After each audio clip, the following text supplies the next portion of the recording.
Well, that is a good question. It's a big one, right? There is a lot of partisanship and too much partisanship in a lot of ways. And unfortunately, that prevents solutions from getting passed.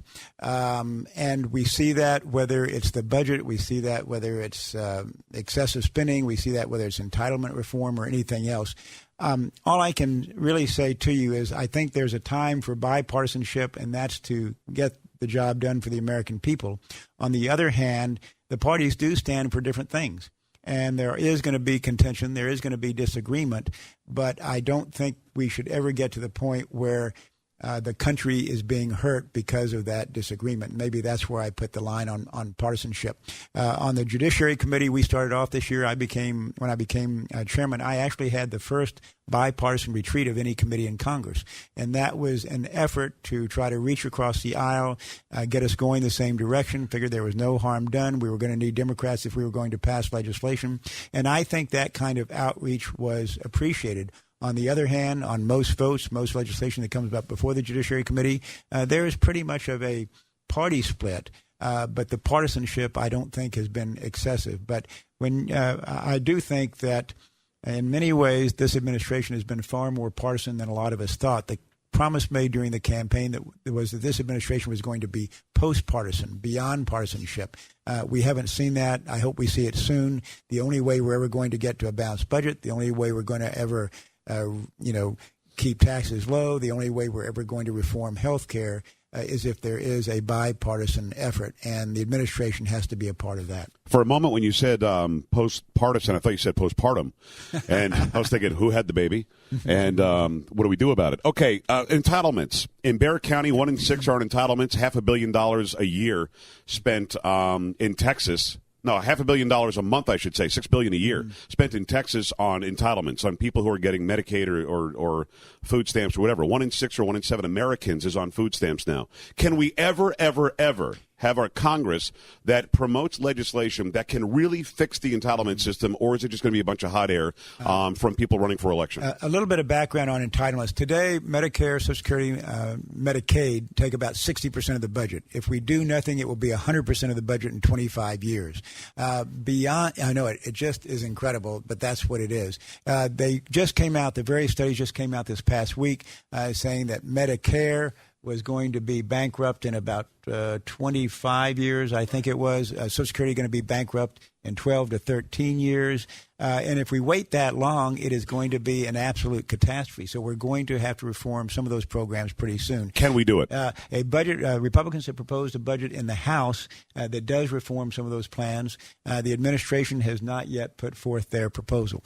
Let me mention one thing, and I don't mean to unsettle you on this. But when Social Security was first passed, 1935, the average age, the lifetime expectancy age was 65. Today, it's about 78. And so there are some proposals, for example, that you, not with anybody who's in the system today, but with new workers, you tell them in advance that for every year they work, they may have to work an extra month to increase that retirement age over the next several decades. And that, if that was adopted, that would solve a lot of problems. But that can only be adopted if it's a bipartisan approach. Otherwise, it will be demagogued by the other side. And the other side that's demagoguing that is they're the Democrats saying, why do you hate old people? Yeah. And that's exactly what the argument's been. Right. All right, question from the audience. Al.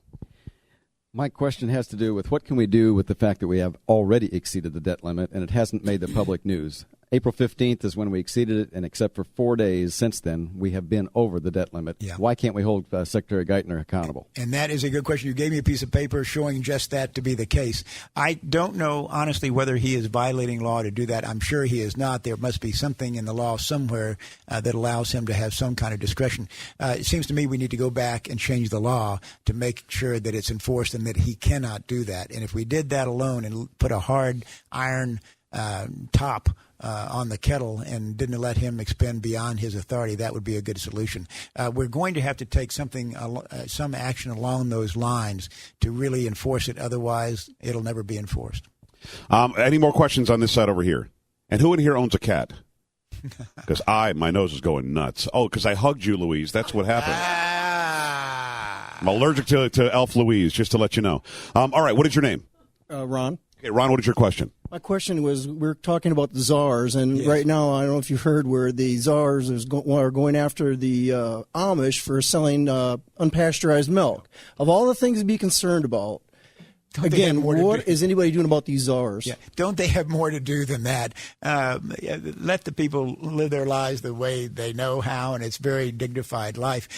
We estimate, we researched this on the Judiciary Committee, that about half the so-called czars, and these are individuals appointed by the administration that have this incredible power, incredible authority, but there's no one checking them. There's no confirmation process. And we estimate about half the czars could well be unconstitutional. Half, I think, being around 25 of the 50. And we are That's 50 czars. close to that. Wow, Maybe all right. 42, 43, maybe close to 50. We're looking at that on the Judiciary Committee to see what steps that we can take. I don't know much. We'll have to check, but it may well be that you have to pull the administration before Congress, have them answer questions, and see if you can't get them to change the appointment process. But right now, there are too many people with too much power, and as I say, I think about half of them are unconstitutional.